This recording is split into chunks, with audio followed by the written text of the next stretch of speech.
today, which is as fun as it sounds. So we're working on a couple of computers here, so you've kind of got my good side profile. So session 8 today of the Academic Skills Training Programme for the Foundation Doctors. And we're moving on now from the last 2 weeks of what was exceptional teaching to the delivering of research side. Now, obviously, delivering research is a huge thing in itself. And when you do PhDs and so on, you move through that process and it takes years and years and years. But what I've tried to do is, Jamie can't hear me. Why can't you hear me? Okay, hold on.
How about now?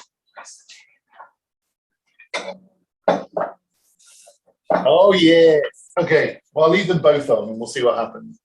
If there's feedback, we'll turn it off. Okay, so so I guess you heard absolutely nothing. Brilliant. So basically, the point of epidemiologic studies is it's a population study rather than looking at people who have the disease and the outcome of different treatments. You're looking at the incidence of a condition or the prevalence of a condition by having a study population of lots and lots of people that all could be cases if they had the disorder. Okay, so you're not just looking at patients who present to the hospital or are diagnosed with it and changing their treatment, seeing what happens. You're looking at everybody. Okay, and what we were just saying there was that sampling is really important. So, for example, we use the example of cervical malignancy. There's no point then taking a sample of, say, male patients and looking for that because you're not going to discover anything. And so you need to be extra careful with your sampling modes or methods, if you like, and you're choosing a sample from which to draw your data, which is obviously you're not going to sample everybody in a given country very easily. Although we made the point that you could in Liechtenstein if you wanted to. So your sampling has to be really important. And with epidemiologic studies rather than the studies we've talked about up to this point, you're really interpreting data as relations to groups rather than individuals. So it's a percentage of a population or a proportion of a population rather than instance of individual cases. And you'll remember weeks ago, we talked about the sort of size of the individual metric. Are you looking at individual cases, individual people, individual limbs, and so on? We talked about that in week 1 or 2. When it comes to epidemiologic studies, it's groups of people, sometimes very large groups of people, like nation states or something. And it keeps coming back to this idea that it's comparisons between cases and non-cases. As I say, if everybody's got the exposure or everybody has the disease, you can't draw a conclusion. There has to be heterogeneity across the groups. The example when I was reading for this was the smoking study in the 50s.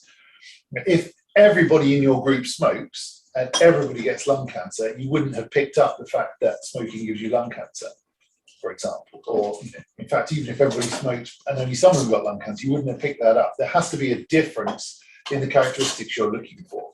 Okay, and so your sample has to reflect that disparity to allow you to draw conclusions. It's quite hard to standardize and do quality control with epidemiologic studies because of that heterogeneity. So it has pluses, and you can draw conclusions, but negatives, and it's hard to kind of keep standard data collection, standard screening, standard standards of exposure even, if that's what you're looking for. And the reason for that is they're big studies, with lots of different centers of data collection that might have different diagnostic things or collect their data differently or ask the questions differently and so on.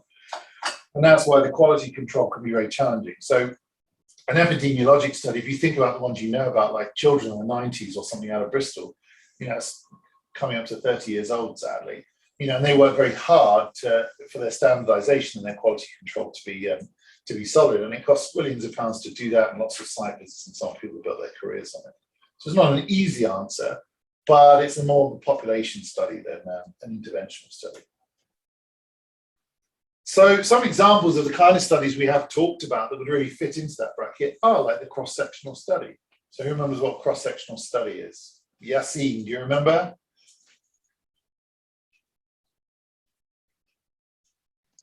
Sorry, yeah, one sec. Yeah, so it says talking, but we hear no sound. Hello? Hello? Maybe you're on mute, Yassine, I don't know. Hello? All right, well, what I'll do is I'll assume you said it's like a flashpoint in time. Oh, I can't hear him. I don't know what's going on. Don't worry, stop talking, Yassine. I'll do an impression of you if I must. Okay. What we'll assume you said was that it's a flash in time, isn't it? You just take a flash of everybody, say, in the population you're interested in, and you look at who's got the disease, and you look at what their exposures were.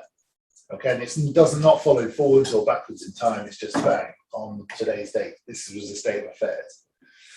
What about case controls and cohort studies? Other observational studies, could they be epidemiologic? Yeah, could they? Or could they not? I don't see why not either. Yeah, you're right. They could be if they're framed in that way. They could be. You could take your population that you're looking at, and you could divide them into cohorts. You could say, the one example I found was like Welsh people, but miners versus people who worked on the docks, and incidents of mesothelioma and so on. So you could, if you carefully construct your cohorts and make sure that there's not some commonality, like they all eat Welsh rarebit, and that's what causes it. Do you see what I mean? So there has to be heterogeneity there. So you could do them. And there's a lot in the interpretation and the analysis of the data, and being cautious what conclusions you draw based on how you build your epidemiologic study. Now, in surgery, I couldn't quickly find any good epidemiologic studies in surgery. There are in diseases that can lead to surgery, for example, malignancy, or it was good on esophageal cancer and so on, which often leads to surgery. But in terms of the sort of work that we're doing, in the surgical delivery unit and so on, hard to find some on an epidemiologic basis, because people invariably have the disease, they come to hospital, they go through that process and so on. We're not desperately keen, or it's not desperately useful necessarily to know in the general population who randomly has surgery and who doesn't. See what I mean? That might be different in other parts of the world where there's sort of a cultural surgical thing, for example, circumcision or something in parts of the world. So that would be different. But for how we sort of have, think of therapeutic surgery, perhaps less useful.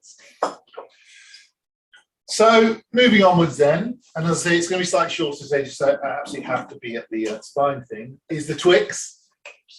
Okay, so TWICS is a kind of variation on a methodology being used increasingly in cohort studies.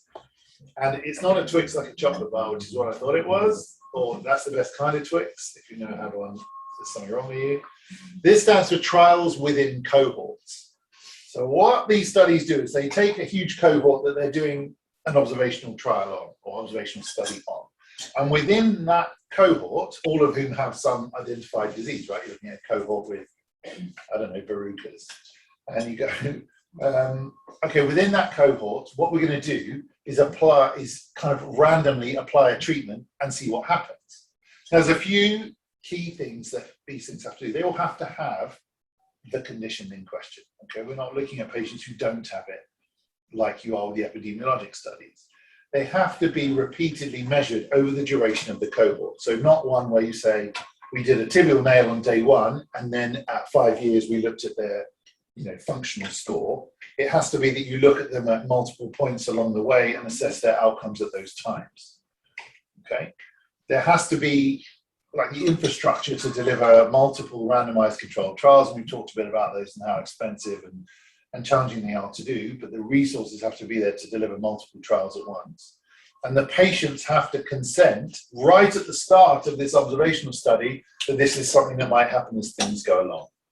That's easier to understand if you look at the TWICS diagram, okay? So you have this observational cohort in grey, and if you like, the traditional cohort study is this grey stripe across the top. We follow them over time, we see what happens, okay?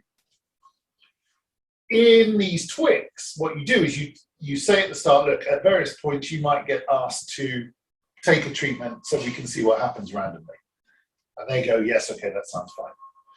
During the course of this, say, 5-year observational study, by the end of year one, some clever bot has come along and said, well, I've got this great treatment for this condition that I want to try on people that have the underlying condition. For example, I've got a great cream for verrucas. Try and choose innocuous things, don't you? They don't offend people. And what you do is you then randomly select a subsection of your cohort for that treatment to be applied to, and then you consent them for that specific treatment. So they've agreed beforehand that this can happen and that they can be approached. You randomly choose them, some to have that treatment. You consent them to receive that treatment, because all drugs and so on have potential side effects and so on. And you then monitor them over time along this blue stripe down here. Now, this is great because you can keep doing this at lots of different times with lots of different treatments and start to compare outcomes in a cohort you've already screened for some sort of similarity, and you can sub-analyze and so on. And because you're collecting these data points anyway for the cohort, the costs are reduced relative to running independent RCTs, and the infrastructure is already there. Now, there are other advantages to it. It more replicates real life, right? You don't walk into hospital, and as you walk through the door, they go, do you consent to any treatment we want to give you for whatever your problem is? You go through the process, you have diagnosis, you think about, different options and so on. And then when a treatment is offered, you consent to it and away you go. So one of the strengths is thought to be that. And there's a whole school of excitements about Twix online. If you read about it, it's at twix.global. Seems to be the sort of home of these sorts of trials. It's efficient recruitment, isn't it? Because you're starting to run several trials in parallel, as well as your overall observational study. There's much less crossover because they're kind of in the study process anyway, and you're running these randomizations at once. It's not one arm versus another. It's kind of one arm versus kind of no arm in most cases. There's less disappointment bias, i.e. patients aren't like, I didn't get the good new treatment, I just got the normal one. There's less attrition in the control group because they're already signed up and being followed in that cohort group, in that sort of grey stripe, that non-interventional cohort group. So you're already watching them, so you're not losing them so much, perhaps, rather than having to actively track them down in the same way. And as I say, you can do multiple RCTs in the same cohort over the same period of time because you're already collecting the data. So everybody wins. Of course, the other side of this is you are applying different treatments to different people, and you need to think about each of those populations. Are they really random? How do they compare? And then some fancy statistics to compare the groups between randomization arms if they overlap, for example. And of course, if one person's in one randomization arm, they can't necessarily then be in a second one or a third one, and so on. So each time you remove a subsection of the cohort, you could bring in some selection bias, to the grey stripe cohort, the normal observational group, or those subsequent RCTs. So I'm not sure they're perfect, but there's certainly an efficient use of time. And there's a push generally in research to do these things where it's more efficient and brings treatment to practice a bit quicker than traditionally we have done. They're quite popular in COVID treatments at the moment, obviously, to bring those quickly. So we're zipping along here, which is quite exciting because there's lots of sandwiches left to eat. So what about routine clinical data? So, we talked about the trials and collecting data, and we all know how laborious, or we can all at least envisage how laborious that can be, actually combing notes and combing records, or worse, kind of prospectively collecting data, bringing people in and so on. There's a lot of routine clinical data out there that's collected by the NHS that we can use if we really want to. And there is a great website here that I found. You can jot it down or I can send it around, which essentially is from NHS Digital, who are the computer dweebs who just collect all this data that goes through every hospital system in the country and kind of file it and organize it and then offer reports and publish it, which I guess very few people read, but it's all there. And you can interrogate this data to find a lot of the stuff that you will, in some cases, you'll be collecting kind of de novo yourself. So have a look at the website, and it lists all the data that's collected down to sort of the number of chest x-rays that are done and who those patients are and their ages and all that sort of stuff. It's amazing. And it's great stuff because it already exists. There's already a huge amount of money put into this infrastructure to collect this data, so it's pretty good and solid and robust data. And because it's all automatically harvested from hospitals, it's probably as accurate as it can be, really. The quality of the data is quite carefully scrutinized by NHS Digital. And that's good because, they can keep developing the system so the data only gets better over time, but try and remember that they're dealing with, 1 million interactions with the health service every single day of the year. And some of those cases are incredibly complex and so on. So data will be missing in places and so on, but it's probably pretty good data.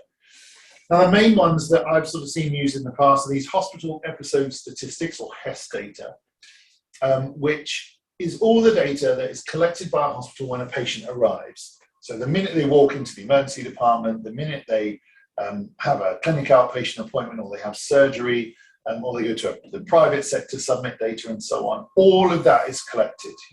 What were their diagnoses? All of their diagnoses, what were their new ones? What investigations and treatments and outcomes and so on did they have? Outcomes being from the hospital's perspective, did they get discharged? Did they die? Did they, and so on. It doesn't collect patient-reported outcomes. What happens to all that data? And you can imagine there is reams and reams of it for every patient who comes through. And if you've ever been to a GP or something, there is a file about you somewhere. That gets sent to NHS Digital, and they have a series of algorithms that effectively cleans and checks and validates that data. So the HES data is the raw stuff that goes from the hospital to NHS Digital. They then monthly produce a report effectively for the whole of the NHS, broken down by healthcare facility, called the secondary uses service data. And that's this clean data that they send back to the hospital, they send it to the government and so on. And that is what's used to calculate how much money these healthcare facilities are paid for the services they've delivered.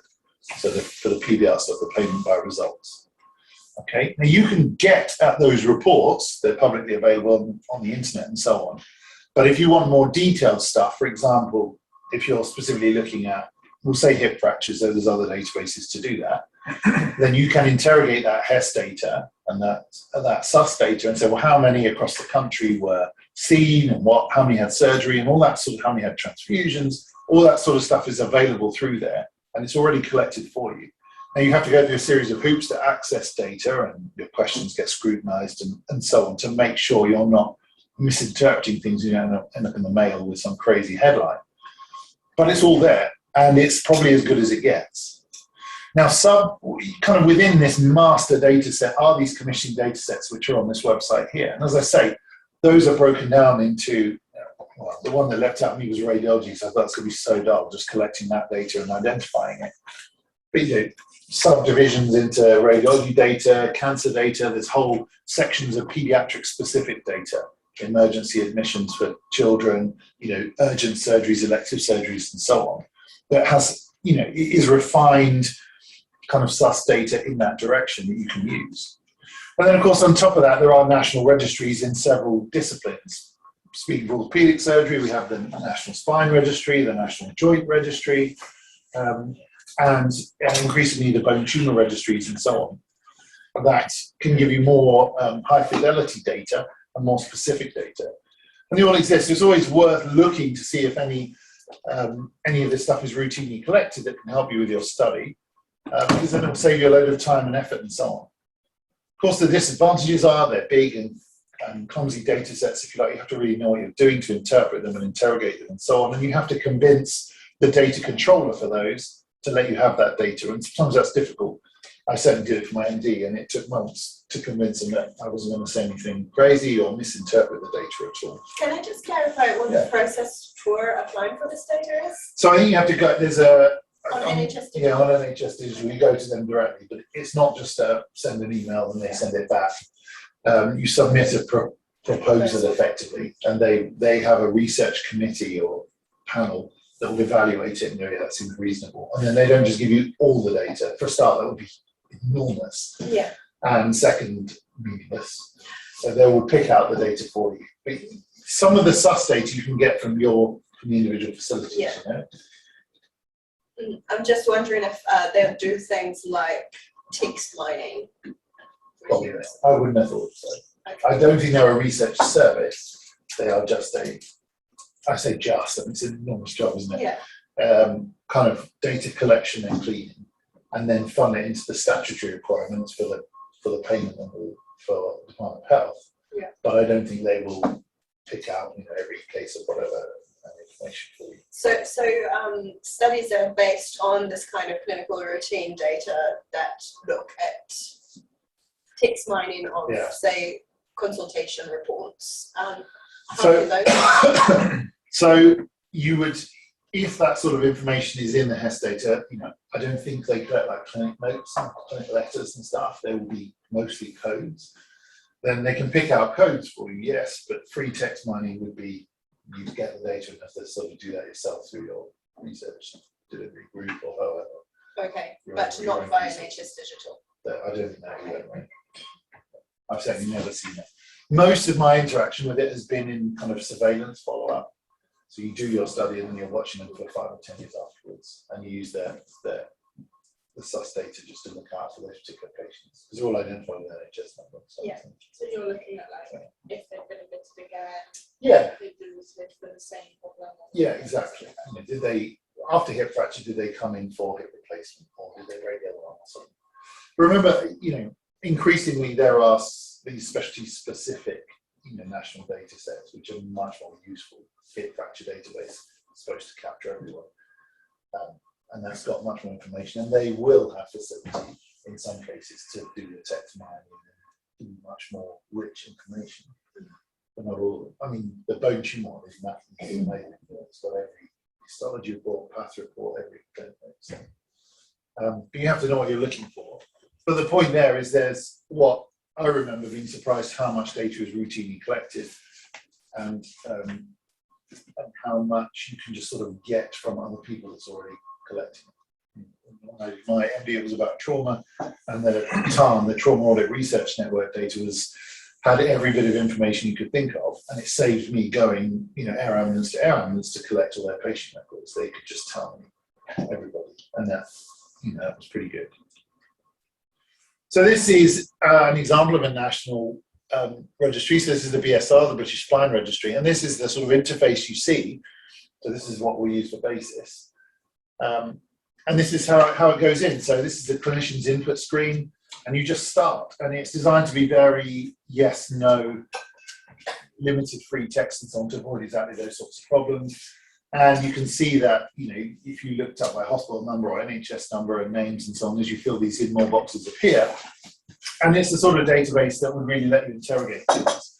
But thinking about the disadvantages, we know that, say, the BSR is only about 30 to 50% complete. So it still relies at some point in that process, someone has to type a number in, whether it's when you're born for the HES data and you put your NHS number in or what. So, it's not perfect, but it's pretty robust, and the infrastructure behind it far exceeds what any trial is likely to achieve. Some of you will have heard of the NJR, the National Joint Registry, which is the oldest orthopedic one going. It has hundreds and hundreds of thousands, if not millions now, of joints in there. And they can tell you when a patient first presented through to what implant they had and when it was revised, who did it, and so on. So you can imagine if you're doing a study into arthroplasty, this is a great resource to have, and it increases in size all the time. It started with hips, then it was hips and knees, and hips, knees, elbows. Now they include ankles and shoulders and so on. So these databases exist and have a lot of information.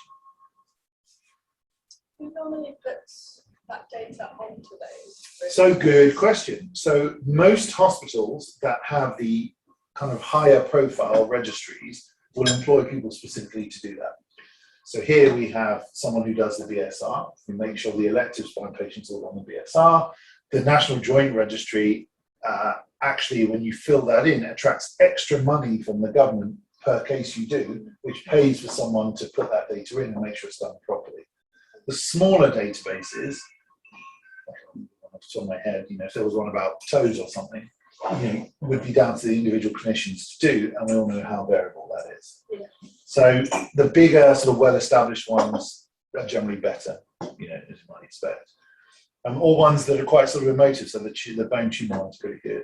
But there's only 6 or 7 centres that do that sort of work. So yeah.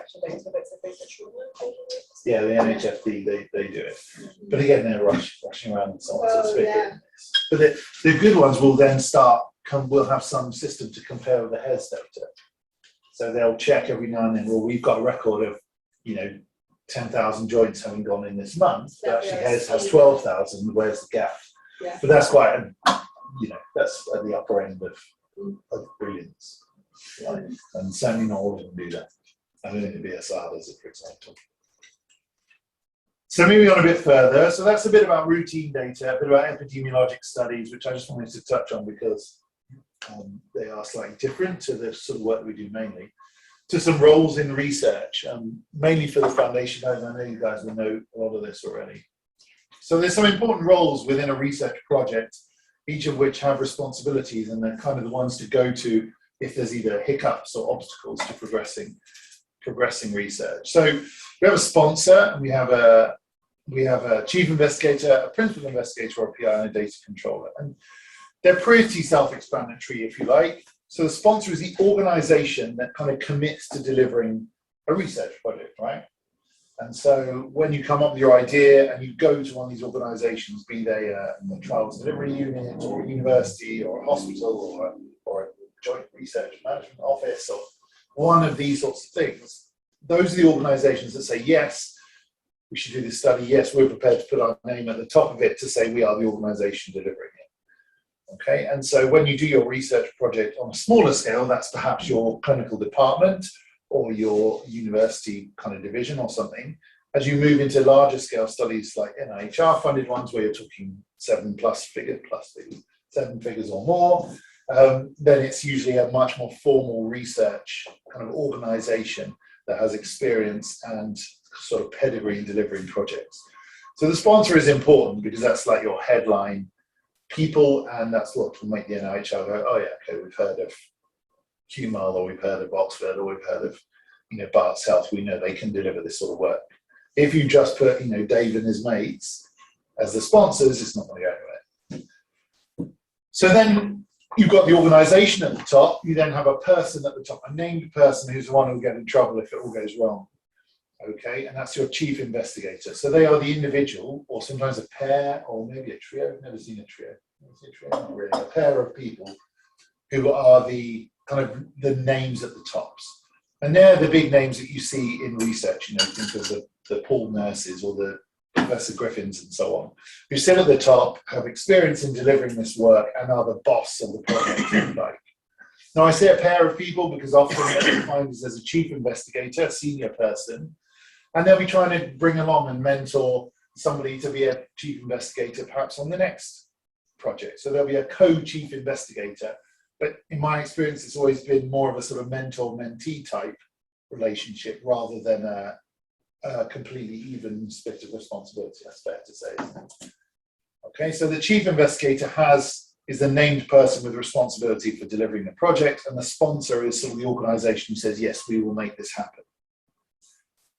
So then there's principal investigator, or the PI. Now these are the people in charge of the project delivery at each individual site. So if you have a multi-centre study over a number of sites across the country, each site will have somebody who is leading the delivery of that project there. And they are the principal investigator. And it doesn't have to be any particular specialty or grade or profession or anything. It is just the named person who's normally in charge of the delivery network within that small kind of subdivision of the trial. Okay, and that's really where a lot of people sort of move up from just being a delegate, i.e.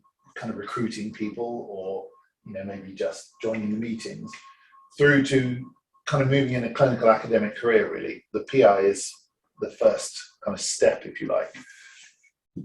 And it's pretty straightforward to do, I would say, and it's just keeping a finger on the pulse and making sure everything's done in time. Depending on the trial. Depending on the trial, of course. Joining the trial management group meetings and really driving the project forward in your delivery kind of unit, whatever unit that is, practice or a hospital or something. So then there's the most important role, which is the data controller.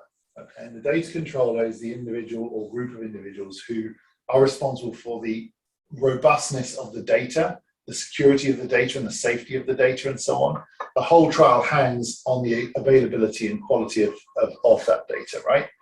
So the data controller is the most important person. If that data is disputed or disputable or lost or something, then the whole thing falls down. And importantly, the reason I say it's most important is as the years go by, the security of that data is so important nowadays that data controller has to take their job very seriously. So it's not one I would do particularly, but I think it's quite important.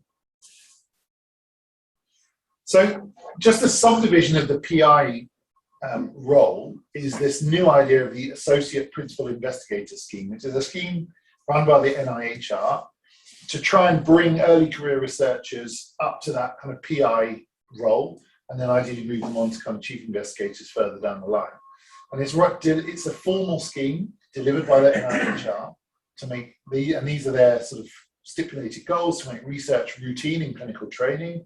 I'm not sure about that. I think some people are researchers and perhaps some aren't interested. Whether it should be routine or not, I don't know.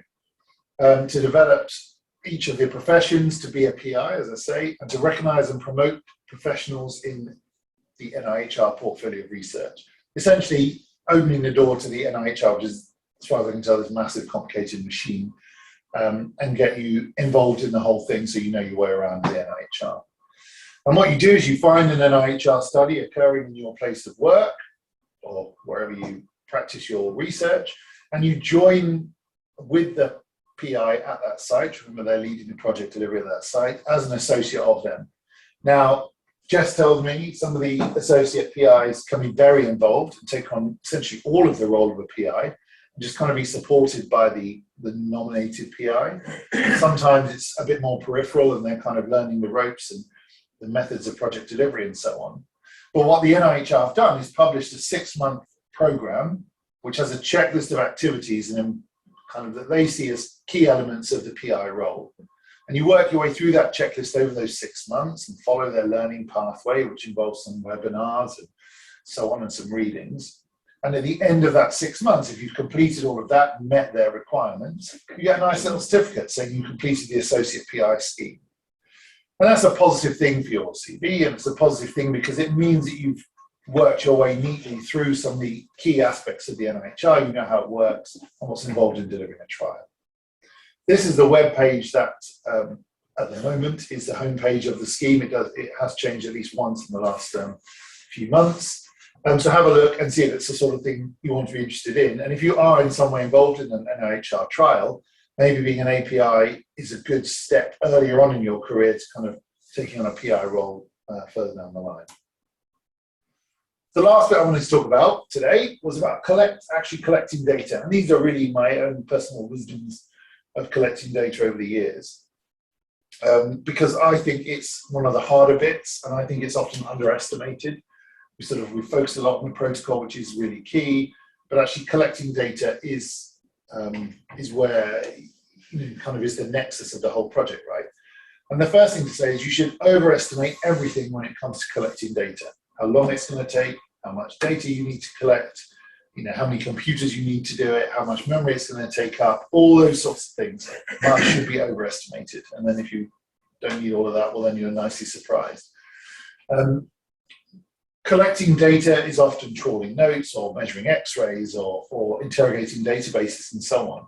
And what you only want to do that once, right? Doing it more than once is one of the most painful things in existence. So when you start to create your tool to collect your data, however form that is, do it with the rest of the team, okay? And if in doubt about a piece of information to collect, I always say collect it. You can always delete it, but you don't want to have to go back through and collect it again. Okay, so create your data collection tool with your research. I'm pointing at the guys over to the left, with your research team and do it all collectively. Patient and case identifiers, you're not supposed to collect them, right? You're supposed to either allocate them, allocate cases, a number and then have a key log somewhere else, or you're supposed to somehow de-identify the data, which is all fine until you are missing some data or you need to somehow go back and collect things later on. If you think you can robustly do that, then that's definitely what you should do. If you can't, and you think, well, actually, I need to collect some identifiable data, that will change very much how you collect your data and where you store it. You can't then take your spreadsheet with everybody's name, MRN, date of birth, and so on home and use it on your laptop at home, for example. It would have to be within the infrastructure of the unit where you work to meet all the data security requirements. And you mustn't underestimate those, because that's where you'll get into serious trouble if that data escapes somehow on a memory stick, for example. I've seen that happen. So if you're going to collect patient and case identifiers like an MRN, just be careful where you keep your data and then remove that as soon as you think you've got everything. Just delete all that data off forever and then you're done. You need to include the include data. So include is a policy within the NIHR that ensures diversity and equity and equality across research. So you can imagine there's some sections of society that are more or less represented in research, and we want to create research that's generalizable to the whole population, right? So there's a real drive to make sure that we're making every effort to represent every section of society. So the NIHR have a list of variables that we should collect on the patients that we include in research, so that we can later on go back and say, well, do you know what, actually, this section of society was over or underrepresented and so on. And we can include that kind of sub-analysis in the final report if it's relevant. Or we can turn around and say, actually, do you know what, this is generalizable to our population of study. But it is increasingly important because there are marginalized groups that are marginalized from clinical research that we really have to include now. It's about time, 21st century. Remember that data collection, it just takes so long. And anybody who says to you, oh, just quickly collect this data, it won't take long, is just straight up lying to you. You need to dedicate a good amount of time, a good amount of resource, and if necessary, some expertise to collecting that data. And having someone who knows the way around a spreadsheet is really useful, and having them design it with drop-down boxes and so on, if that helps. But don't underestimate those things. And data quality, if you put junk in, you'll get junk out, or a paraphrase thereof. Okay, so the quality of the data you put in is really, is essential and is important and is worth investing time in. Because when you do it once, if you have a good database, you can interrogate that over and over again for loads of good papers and studies and so on. This is a set of data that this is my data collection sheet for a study I'm doing at the University of Toronto, looking at infection after adult spine deformity surgery. And a lot of this, perhaps on the outside, doesn't desperately seem relevant to an infection study, estimated GFR at time of diagnosis of wound infection and so on. But what we did as a study group is say, well, what might we want to ask further down the line? You think in a roundabout way, well, we're giving them potentially months of antibiotics, some of those can be nephrotoxic. Maybe we should look at just where their kidneys were to begin with. Maybe that's something we'll look at later on. Or serum glucose at time of diagnosis of wound infection versus the start. Similar idea. So just overestimate what you're going to collect. And I've yet to regret doing that, but I've certainly regretted not collecting data and been told to go back through 600 records and collect stuff again. Last couple of bits, data security we talked about. It's just so important nowadays that you'll just be strung up if your data security is breached in some way. So password everything, better yet, just leave it on the hospital systems or the university systems if that's right for you. And just don't take it out of that environment, that cyber environment. If you change and adapt files during the course of your study, for example, your manuscripts or your data collection tools, just save every version and label it as such, version 1, version 2, version 3, because often you'll go back and look at a previous version, or someone will ask to see a previous version, or you'll delete something and wish you hadn't, and so on. And so keep them all, just keep them organized, and it will be helpful. And then just archive it all when your study's finished. Make sure that your how you do stuff is traceable. So where you got your data from is traceable. Where you identified patients from is traceable. And what I mean is, if you sit and go, oh, I found a great crate of X-rays in the corner of neurophysiology seminar room where I happen to know there's loads of parts, and then you don't jot that down or you don't record where that data came from, and you need to go back to it, you will just forget, and I guarantee you'll forget.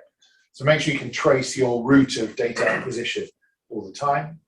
Keep your own study filing system neat and tidy. That's valuable, right? Not hunting through Dropbox for, something, notes from a mentor or something right at the start of the study. And think about collaborative working systems. So a lot of people use like Google, what's called the Google suite of tools online, or Dropbox or OneDrive and all those sorts of things. That's fine, but they are not impregnable, they're not impregnable, secure places to store identifiable data and so on. So people are quite quick to go, oh, we'll do it on Dropbox, do it on this and that. But if your data gets nicked by the Russians or something, then we're all in trouble. So just think carefully about how you're going to collaborate using IT systems, and just have somebody who's in charge of the data. Nominate that data controller early, even in the smallest of studies, even if it's you. Just take responsibility for that data, because if it's lost or stolen or something, it is a really, really big deal. So that's it today. I know it's a bit disparate and seemed like it was thrown together. To an extent, it's just thoughts on research delivery on top of epidemiology and a bit about the NIHR. We were going to spend some time talking about the NIHR frameworks and the various sort of grants and so on today, but actually I think that's going to fit in better in the last week. And we're doing some talking about NIHR fellowships and so on with Professor Griffin, who couldn't be here today. So we'll add that in at that stage. But is there any questions about any of that just now? There was a question that popped up. Oh, was it? I didn't see it. Sorry, guys. Hang on, let me stop slideshow chat. What is a reader in terms of research? So a reader is like an academic rank, as I understand, that sits below professor. And it is so distinct from the clinical ranks, like, you know, registrar and so on, or, you know, lecturer, senior lecturer and so on. They are pure sort of scientists who, you know, involved in on the academic side of stuff. Does that answer your question, Sultan? Otherwise, I don't know. Sorry.